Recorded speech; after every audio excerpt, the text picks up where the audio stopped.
Attar is my guide, Attar is my guide. By the grace of Allah, Attar is my guide. My Murshid has changed millions of lives. The prophetic Sunnah, he is revived. The leader of the Sunnis, he is our pride. By the grace of Allah, Attar is my guide. Alhamdulillahi Rabbil Alameen, wassalatu wassalamu ala Sayyidil Mursaleen. Amma ba'd, fa'a'udhu billahi minash shaitanir rajeem. Bismillahir Rahmanir Rahim. As-salatu wassalamu alayka ya Rasulallah, wa ala alika wa ashabika ya Habiballah. As-salatu wassalamu alayka ya Nabiyallah, wa ala alika wa ashabika ya Noorallah. Dear Islamic brothers, dear viewers and listeners of Madani channel, we welcome you to another beautiful and informative episode of the Silsila Discourses of Attar. At the beginning of the Silsila, remember, make as many good intentions as possible. For example, that I will listen to the Silsila for the pleasure of Almighty Allah Azza wa Jal, for the pleasure of Rasulullah Sallallahu Ta'ala Alaihi Wasallam. I will note down the important points, try to practice upon them and encourage them to my family, my spouse, my children, my friends, my society. In this manner, as many good intentions as you can make it now, inshallah ta'ala. We will gain maximum rewards, inshallah ta'ala. Indeed, there are great fadail and benefits, countless benefits in fact, in reciting abundant amounts of Durood Sharif and Salawat and salutations upon our Master Rasulullah Sallallahu Ta'ala Alaihi Wasallam. It is mentioned in the summary of hadith that our beloved master, the owner of Jannah, the knower of the unseen, Rasulullah Sallallahu Ta'ala Alaihi Wasallam, stated that person who recites durood, salawat or salutations upon me 1,000 times every day, 1,000 times every day, he will not die until he sees his place in Jannah. Subhanallah. Sallu ala al-Habib Sallallahu Ta'ala ala Muhammad Sallallahu Alaihi Wasallam. Salatu wa salaman alayka ya Rasulullah Sallallahu Alaihi Wasallam. Therefore, increase in our recitation in abundance as much as we can in the beautiful recitation of Durood and Salawat. Continuing from our last episode regarding those who want to rectify themselves. If we look at the blessed lives of Sahaba Ikram alayhim ridwan and our awliya Allah, the friends of Almighty Allah Azza wa Jal, indeed there are great lessons for us. If we practice accordingly, inshallah ta'ala, these are the ways that we can reform and rectify ourselves. His Eminence, Hujjatul Islam, Sayyidina Imam Muhammad bin Muhammad Ghazali, alayhi rahmatullahi al-wali, has stated in his world famous Ihya'ul Ulum, if the seed of faith is not watered with worship, or the heart is left contaminated with bad manners and engaged in the pleasures of the world, then expecting forgiveness is similar to the expectations of a silly and distracted person. The merciful Prophet Sallallahu Ta'ala Alaihi Wasallam stated, a foolish person is the one who operates his nafs following his desires, and in spite of this is hopeful from Allah Azza wa Jal. Allah Azza wa Jal has stated in the glorious Quran, Surah Al-Infitar, verse 6. Bismillahir Rahmanir Rahim. Ma gharraka bi rabbikal kareem. Translation from Kanzul Iman. O man, what has deceived you away from your Lord, the most beneficent? Furthermore, Allah Azza wa Jal has stated in Surah Al-Baqarah, verse 218.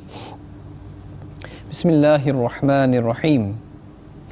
إن الذين آمنوا والذين هاجروا وجاهدوا في سبيل الله أولئك يرجون رحمة الله والله غفور رحيم. Translation from Kanzul Iman. Those who believed and those who migrated for the sake of Allah and fought in Allah's cause. They are hopeful of gaining Allah's mercy, and Allah is oft forgiving, most merciful. Dear Islamic brothers, dear viewers and listeners of Madani channel, to plant barley and hope to reap wheat is a sort of satanic deception and a suspicion of the nafs. Khaja Hasan Basri, alayhi rahmatullahi al-qawi, has stated that false hope has taken some people off the right path of doing good deeds, like sin or false saying. False hope is also a sin. Hujjatul Islam, Sayyidina Imam Muhammad bin Muhammad Ghazali rahmatullahi ta'ala alayhi, has narrated in Ihya al-Ulum. Sayyidina Yahya bin Mu'adh rahmatullahi ta'ala alayhi has stated, according to me, the biggest deception is that with the hope of forgiveness, without being regretful, a person accelerates, increases in doing sins. Without following His commands, he expects to gain closeness to Almighty Allah Azza wa Jal. This person plants a seed for Jahannam, for hell, and expects the fruit of Jannah, of paradise. Whilst doing sins, that person seeks dwelling in the house of worshipping people, that is, in Jannah. Without good deeds, this person waits for being rewarded, and in spite of injustice and violence, this person anticipates for forgiveness from Almighty Allah Azza wa Jal. You are hopeful for forgiveness, but do not tread on the path of righteousness. No doubt, a ship cannot sail on land. Remember, indeed, Almighty Allah Azza wa Jal is sovereign. Try to understand that His sovereignty is in this way. Don't you face any trouble in this world? Don't you get sick? Have you never suffered worries? Have you never come across poverty, debt, unemployment? Have you never had accidents? Have you not seen handicapped people with no hands or feet or eyes? Do such senses of misery in this world not remind you of the punishments of Jahannam, of hellfire? Certainly, for the wise people, in the miseries of this world lies a remembrance of the adhab and the torments and punishments of the grave, of the akhirah, the afterlife, and Jahannam. Therefore, remember the sovereign Allah Azza wa Jal, who can involve people in sicknesses, miseries, and difficulties in this world, can also torment and punish in the hereafter, in hellfire. Think deeply about this, that Allah Azza wa Jal is the sustainer and is capable of providing sustenance even without any means. This is your belief, this is my belief as well. Indeed, He has taken the generous responsibility of sustenance for everybody.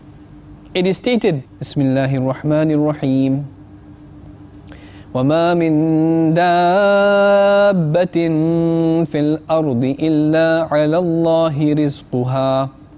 Translation from Kanzul Iman. And there is none that walks upon the earth whose sustenance does not depend on the mercy of Allah Azza wa Jal. Dear Islamic brothers, dear viewers and listeners of Madani channel, it is something to think about, that when Allah Azza wa Jal has taken the generous responsibility of providing rizq and sustenance, so why do we strive so hard for our livelihood?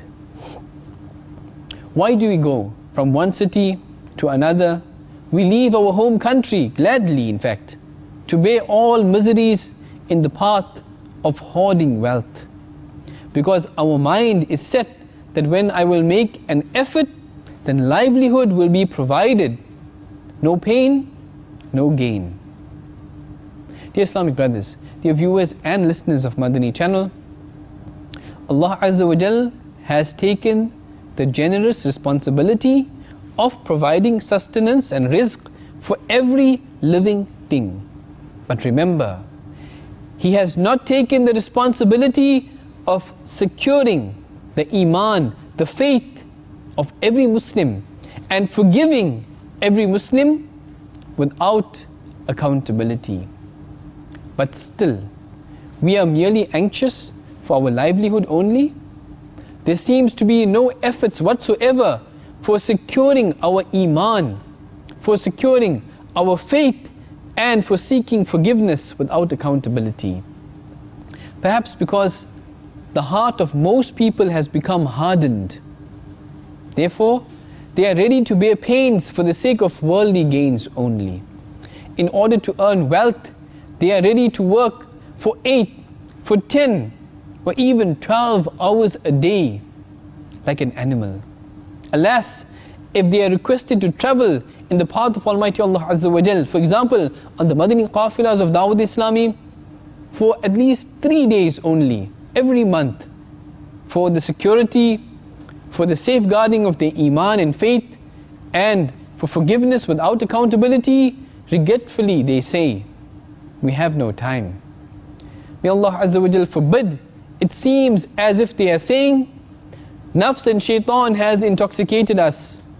My brother, to such an extent, we have not reformed and vow not to be reformed in future. May Allah Azza wa Jal save us from this thinking or behavior.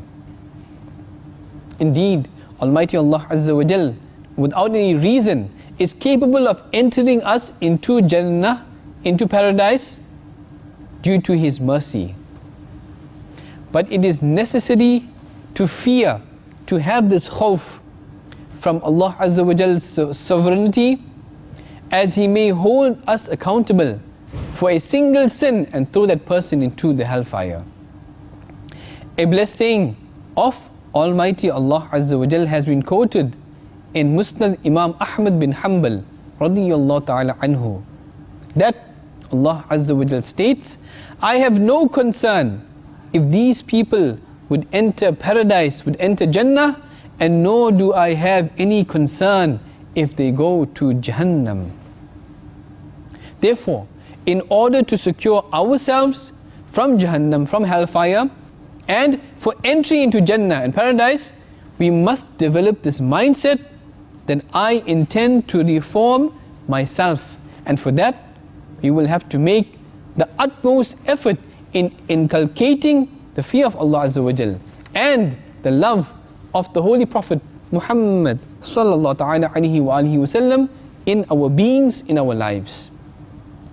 With the favor of Almighty Allah Azza wa Jal, we will avoid committing sins and make a habit of offering and establishing our salah and practicing upon the blessed sunnah. We will travel in the Madani Qafilas, inshallah ta'ala. Every night whilst doing Fikr Medina, we will fill our Madani In'amat booklet and submit it to the responsible Islamic brother of Dawud Islami every month. With the grace of Almighty Allah Azza wa Jal and the beloved Rasul sallallahu ta'ala alayhi wa alihi wasallam, we will secure ourselves from Jahannam and inshallah ta'ala will enter into Jannah, which is the true success. Therefore, it is mentioned in the magnificent saying of Almighty Allah Azza wa Jal in the glorious Quran, Surah Ali Imran, verse 185. Bismillahir Rahmanir Rahim. فَمَنْ زُحْزِحَ عَنِ النَّارِ وَأُدْخِلَ الْجَنَّةَ فَقَدْ فَازَ. Translation from Kanzul Iman. So the one who is admitted into paradise after securing from the fire of hell, he is undoubtedly successful. Dear Islamic brothers, dear viewers and listeners of Madani channel, we should never be hopeless from the mercy of Almighty Allah Azza wa Jal. At the same time, we must not be heedless and negligent about the sovereignty of Allah Azza wa Jal. And we should persistently strive to reform ourselves on a daily basis. Our Shaykh al-Tariqat Amir Ahl-Sunnat Dam Barakatum al-Aliyah has stated, I believe that every Muslim has this desire. I intend to rectify myself. So those who really want to be rectified, they should sincerely make tawbah and repent in the court of Almighty Allah Azza wa Jal from their past sins. Indeed, Allah Azza wa Jal accepts repentance. In order to persuade you, there are a few blessed hadith and sayings of Rasulullah sallallahu alaihi wasallam describing the excellence of repentance. Listen carefully. The Holy Prophet sallallahu alaihi wasallam has stated, when a person admits his sin, then repents, Allah Azza wa Jal accepts that person's repentance. Subhanallah. In a hadith Qudsi, Allah Azza wa Jal has said, O my servants, you are all sinners except those whom I grant salvation. So the one amongst you who understands that I have authority of forgiving asks me for forgiveness, I will forgive him, and I have no concern. Subhanallah. It is a saying of the Holy Prophet sallallahu alaihi wasallam that the one who makes this dua, Allahumma la ilaha illa anta subhanaka amiltu su'an aw zalamtu nafsi faghfir li innahu la yaghfiru dhunuba illa anta. Translation: O Allah Azza wa Jal, there is none worthy of worship besides you. Purity is for you from all shortcomings. I have done bad deeds and oppressed myself. Forgive me, because there is none forgiving except you. If a person makes this dua, Rasulullah sallallahu alaihi wasallam said, then Allah Azza wa Jal will state and states, I forgive his sins even if they are equal to the number of ants. Allahu Akbar. Subhanallah. Sallu ala al-Habib sallallahu ta'ala ala Muhammad sallallahu alaihi wasallam. Dear Islamic brothers, dear viewers and listeners of Madani channel, may Allah Azza wa Jal accept the repentance and the tawbah of all of us. May Allah Azza wa Jal secure and protect our faith, our iman, and bless us all with the privilege of Hajj again and again, and make us see the beautiful green dome of the beloved Prophet sallallahu alaihi wasallam's beautiful masjid again and again. May Allah Azza wa Jal make all of us the sincere and obedient followers of Rasulullah sallallahu alaihi wasallam. Therefore, we should make the firm intentions that I will not miss my salah, inshallah Azza wa Jal. I will not miss any fast in the blessed month of Ramadan, inshallah Azza wa Jal. I will not watch films and dramas, inshallah Azza wa Jal. I will not listen to music, inshallah Azza wa Jal. I will not shave off my beard, inshallah Azza wa Jal, nor trim it to less than a fistful, which is according to the Sunnah, inshallah Azza wa Jal. I will travel with the Madani Qafilas of Dawud Islami every month for at least 3 days to learn the Sunnah, inshallah Azza wa Jal. I should make the intention also that every day whilst doing Fikr Medina, I will fill my Madani In'amat booklet and submit it to the responsible representative of Dawud Islami every month, inshallah Azza wa Jal. Dear Islamic brothers, dear viewers and listeners of Madani channel, Rasulullah sallallahu alaihi wasallam states, the one who loved my sunnah loved me, and the one who loved me will be with me in paradise. Subhanallah. Therefore, make good intentions to try to reform ourselves and our families, to try and establish our salah, to try and read as much Quran as we can, to sit in the company of the blessed ulama ikram of the Ahl Sunnah wal Jama'ah, and to establish the Sunnah lifestyle, which is the perfect lifestyle in our lives. In these ways, inshallah ta'ala, we will rectify and reform ourselves. Ameen. Bijahin Nabil Ameen. Sallallahu ta'ala alayhi wa alihi wa sallam. Sallu ala al-Habib. Sallallahu ta'ala ala Muhammad. Sallallahu alayhi wa sallam. Attar is my guide. Attar is my guide. By the grace of Allah, Attar is my guide. My Murshid has changed millions of lives. The prophetic Sunnah, he is revived. the leader of the Sunnis, he is our pride. By the grace of Allah, Attar is my guide.